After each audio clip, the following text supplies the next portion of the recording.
sun wasn't even up when someone banged on my front door like they were trying to break it. I opened it half asleep, and there she was, Karen from the HOA, standing with a clipboard and a fake smile that looked like it hurt her face. She didn't even say good morning.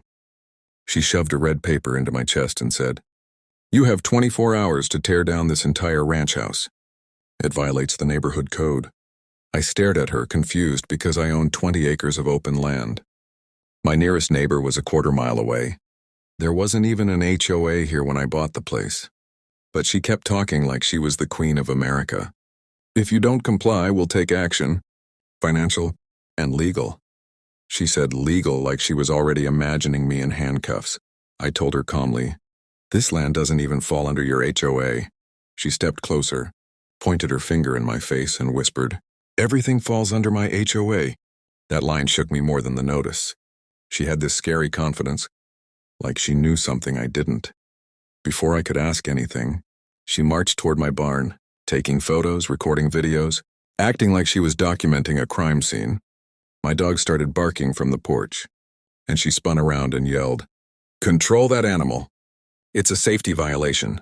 I tried to follow her, but she blocked my path and waved her phone in my face. "One move from you and I'll report assault. Believe me, the police already trust me more than people like you." "People like me?"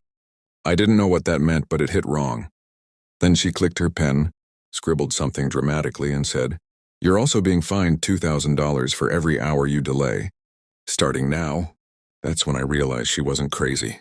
She was planning something big, something she thought I wouldn't be able to fight. I walked back inside, hands shaking, and then my phone pinged, a notification from my outdoor cameras. I opened the feed and froze. Karen wasn't alone. 2 men in security uniforms stood behind my truck, putting a boot on the wheel. Booting my truck, on my own land. My daughter ran down the hall when she heard me curse under my breath. "Dad, what's happening?" she asked, holding her stuffed horse. I forced a smile, but my stomach twisted. "Nothing, sweetie. Just someone who thinks they're in charge." But the truth hit me hard. If they took my truck, I had no way to get her to school, no way to get supplies, no way to fight back fast. And just as I stepped out the door again, Karen shouted, "Enjoy your last day in that house." But she had no idea. I wasn't the one who should be worried. Because only one person in this county could override an HOA, shut down a fake security team, and freeze their accounts, and that person wasn't her. It was me. And Karen was seconds away from finding out who she had really messed with. The moment I stepped off the porch, Karen's 2 security officers straightened like they were auditioning for a movie. Their badges looked shiny. Too shiny. Like they came in a pack of 5 from some costume website. One of them pointed at my truck and said, "Vehicle is now property of the Hillside HOA." I walked closer, slow and calm, even though my chest was tight. "You touching my truck is already illegal," I said. The man smirked. "We have orders." From her, of course. Karen crossed her arms like she owned the whole sky. "You have 1 hour left before we bring a demolition crew. And trust me, they don't wait for permission." My daughter watched from the window, scared, and that tightened something inside me. There are moments when a father decides he's done being polite. This was one of those moments. I pulled my phone from my pocket, opened an app, and typed a single code I hadn't used in years. The moment I hit send, the men's radios crackled. They both froze. One tapped his earpiece, then looked around with growing fear. "What channel is this?" he whispered. His partner shook his head. I don't know. I didn't set this frequency." Karen stomped toward them. "Why are you idiots stopping?" "Continue the seizure." But before they could move, a black SUV rolled up fast on the dirt road, crunching gravel like thunder. The SUV stopped inches behind Karen, and she spun around ready to scream until the door opened. A tall man stepped out wearing a plain jacket with a badge clipped to the chest. A real one, not shiny plastic. He didn't even look at Karen. He looked straight at the 2 fake officers. "Hands off that truck now." Their faces went pale. They knew exactly who he was. And so did I, because he wasn't just any official. He used to serve under me. Karen blinked like her brain glitched. Who are you?" Finally, the man turned his eyes toward her. Calm, cold. "County Sheriff's Office. And I'm here because someone used a restricted emergency frequency, which only one person in this county has access to." He stepped aside and pointed at me. Karen spun toward me so fast her glasses slipped. You triggered a sheriff alert? That's impersonation. I shook my head slowly. No, that frequency is mine. I earned it. The sheriff nodded. Ma'am, you tried to seize a home that isn't under your... Sure, you deployed unauthorized security personnel, and you issued a fake demolition order. Her mouth opened, but no sound came out. The sheriff looked at the fake officers. Badges now. They handed them over like scared kids caught stealing candy. Karen tried to recover her confidence. I was told this land belongs to us. My team verified it. Your team? I asked. You mean the same people who forged the red notice? She swallowed hard. The sheriff leaned closer to her. Ma'am, we haven't even reached the serious part yet. We checked your HOA records on the way here. Karen blinked. And none of them list you as president. Her face drained of color. Twist hit her like a slap. She had lied, even to her own HOA. But then something unexpected happened. She smiled. Not a scared smile. A cold, chilling one. Then you clearly haven't seen the new documents, she said. New documents? Her tone wasn't bluffing. And suddenly, for the first time that morning, I felt a jolt of doubt, because something in her voice told me she had a bigger move prepared. Something deeper. Something that could hit harder than a fake notice or plastic badges. And she pulled a folded envelope from her bag, tapped it against her palm and whispered, Your land isn't as safe as you think. The sheriff reached for it, but she took a sharp step back and said, No, he sees it first. Then she tossed it toward me. A single envelope. Light as paper. Heavy as danger. Inside it was something I never expected. Something that made my stomach drop straight through the ground. And for a moment, the entire ranch went silent. The envelope felt thin, but the weight in my chest felt heavy. I opened it slowly, trying not to show the shake in my hands. Karen watched me like she already knew how I'd react, like she was waiting for the moment my face would fall apart. Inside were 4 sheets of paper. The first one hit me hardest. According to the document, my land, my ranch, that I bought clean and legal had been marked as pending transfer to Hillside, community expansion. A fake map was stamped over it, showing my house sitting right inside their future property line. And at the top, in bold letters, approved by County Planning Department. My breath caught for a second. She somehow faked county approval. The sheriff stepped in closer. Let me see that. But Karen slid between us, raising her hands like she was protecting treasure. No touching. It's his mess now. I stared at the papers again. Something felt wrong, familiar. Not the content, the signature. My old signature, the one I used back when I was deputy director for the county land office. I hadn't used that signature in years, but someone had copied it perfectly. Too perfectly. The curves, the angle, the slant. It wasn't forged by guessing. It was forged by someone who had access. Karen smirked. Looks pretty official to me, and since the land is marked for expansion, your house is no longer protected. You'll have to move. I looked up slowly. Where did you get this? She shrugged. People in high places like my style. They want this neighborhood cleaner, richer, quieter. Cleaner, richer? So that's what she meant earlier by people like you. The sheriff raised an eyebrow. Ma'am, if you're claiming the county approved this, then you won't mind coming in to verify. Karen cut him off. No need. I already spoke to the county myself. She held up her phone like a trophy. Want to hear the call? She pressed play. A man's voice came through, calm, authoritative, official sounding.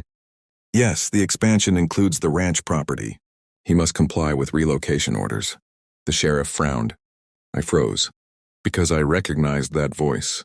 It was my old coworker, Dale, a man who used to beg for overtime, who hated field work, who always wanted promotions he didn't earn. But why would he back Karen? Karen watched my reaction and smiled wider. You know that voice, don't you? He says you're no longer the owner, and I believe him more than you. The sheriff shook his head. This doesn't make sense. The county can't transfer land without proper signatures? I finished for him. I raised the papers and tapped the forged signature. Yeah, that's why she has this. Karen crossed her arms proudly. Looks real to me. But as she spoke, something clicked in my mind. A twist she didn't expect. I turned the paper over, studying the top corner. There it was. A faint mark. Most people wouldn't notice. But I knew that mark better than anyone. A watermark that only appeared on training demo forms, not real documents, not legally binding, not even valid, just templates used for practice. She had been fooled, used, played, and she didn't even know it. My heart thudded as the realization sank in. This wasn't just Karen's plan. Someone in the county was setting her up and using her to get to me. Before I could say anything, a truck engine rumbled in the distance. Not one truck, 3.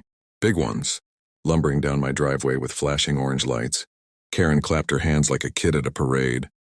Right on time. My demolition team. The sheriff stepped forward sharply. Absolutely not. No one touches this property. But the trucks didn't stop. They kept coming, straight toward my house, toward my daughter. Karen leaned close to my ear and whispered, "You have no idea who you're fighting." She was wrong. I knew exactly who I was fighting, and now I knew who was helping her. Someone inside the county, someone with power, someone with a reason to remove me. And as the demolition trucks roared closer, I whispered back, "You made the biggest mistake of your life," because she still didn't know the truth. She wasn't the one raising my rent. She wasn't the one in control. I was, and I was about to prove it in a way she would never forget. The demolition trucks slowed only when they reached the edge of my gravel path. Their engines rumbled like beasts waiting for a command. Karen stood proudly in front of them, arms wide, acting like she was leading a military strike. But then something happened she didn't expect. All 3 trucks stopped, and the drivers refused to step out. The sheriff walked toward the lead truck, tapped on the window, and the driver rolled it down cautiously. "We got a call," he said, "but the permit number doesn't check out. We're not risking a lawsuit over some HOA drama. We need confirmation from the property owner." The driver pointed directly at me, which means him. Karen snapped, "No, I gave you full authority. Start breaking it down." The driver shook his head. "Ma'am, you lied about the county order. If we touch anything here, we lose our license." Her face twisted. "I run this community." "Not this land," I said quietly. She spun toward me, eyes burning. "You think you're safe?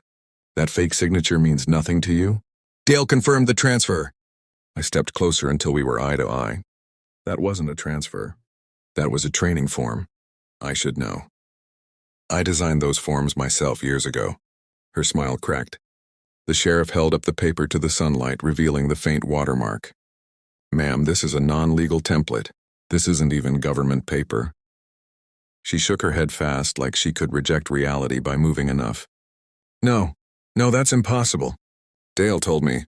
I cut her off. "Dale set you up." The words hit her like a punch. I continued. "He used you because he couldn't touch me directly. He wanted control of this land years ago, and when he couldn't get it legally, he found the easiest person to manipulate." Her eyes widened. "I'm not manipulated. I'm the HOA president." The sheriff cleared his throat. "No, you're not. We contacted the real HOA board. You forged your own appointment." She gasped, then tried to run. But the sheriff stepped in front of her. "Karen, you're under arrest for trespassing, impersonating an official, forging county documents, and attempted illegal property seizure." Her hands shook as he cuffed them. No, you don't understand. He's dangerous. He's connected. I didn't say a word. I didn't need to. Everything she built in her mind, every fake authority, every threat crumbled in the dirt. She was escorted to the SUV, still shouting, still trying to blame everyone else. But no one listened. Her power vanished the moment real law showed up. My daughter ran out and wrapped her arms around my waist. "Dad, are we safe now?" I knelt, held her tight, and nodded. "Yeah, no one is tearing down our home." The drivers backed their demolition trucks out, apologizing as they left. The sheriff stayed behind for a moment and looked at me with a half smile. "Still know how to handle chaos, huh?" "Old habits," I said. He laughed and climbed into his SUV. As the dust settled, my daughter and I walked back toward the porch. The wind was quiet, peaceful. My land, our land, stood untouched. Before going inside, I looked out at the open field stretching miles across the horizon, and I said the words that carried every fight I'd ever won. I didn't serve this country to be told I can't live on my own land. The ranch stayed standing. Karen didn't. And the county learned something important that day. You don't mess with a man who knows the law, owns the land, and protects his family better than any fence ever could. The end.